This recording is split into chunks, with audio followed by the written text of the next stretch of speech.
So as we move deeper into the winter months and we see increased difficulty for Russia to advance across places like Volodar, Pokrovsk, and Kupiansk, a path to outlasting Russia is clear as Russia continues to kneecap itself with very restrictive recruitment policies.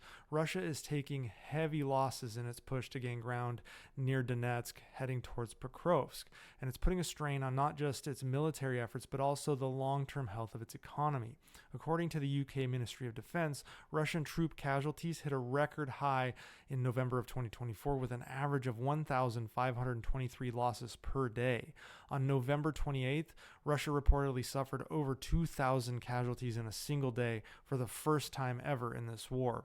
In total, November saw an estimated 45,690 Russian casualties, marking the fifth straight month of rising losses. Now, despite these steep losses, Russia did manage to advance roughly 28 kilometers per day, seizing a total of 839 square kilometers in and around Pokrovsk and Volodar, as well as small areas around Kupiansk. However, this came at a very heavy price. For every square kilometer of territory gained by Russia, approximately 53 Russian soldiers were lost.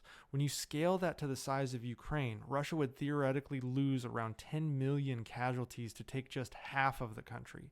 That is a third of its military-age male population. So the Kremlin's workforce is already stretched thin, and it's unlikely that Russia can sustain such high casualty rates for long. But this is contingent on continued Western military aid to Ukraine, which is crucial for enabling their forces to continue to inflict these kinds of losses on Russia. U.S. officials estimated in late 2024 that Russia was recruiting 25,000 to 30,000 new soldiers each month. Analysts have suggested that Russia would need to raise that number to at least 50,000 recruits monthly to continue their current pace of operations across the entire battlefield in Ukraine. Even if recruitment rates improve by 20,000 troops, they still likely fall short of matching their mounting losses. Now, this growing pressure is creating a tough choice for the Kremlin: either send more men to fight in Ukraine or keep them home to work and sustain their struggling economy. With labor shortages and rising inflation already taking a toll, further ramping up military recruitment risks worsening domestic instability. As Russia heads into 2025, maintaining its offensive in Ukraine will only deepen these challenges, leaving the Kremlin in an increasingly unsustainable position. And this is where we in the West can help Ukraine outlast Russia, because Putin is clearly trying to outlast us, in the hopes of a more Russia-friendly U.S. administration under Trump pushing for a land for peace deal. Now, Putin has stated that such a deal is off the table officially, since he has claimed he wants all of Ukraine.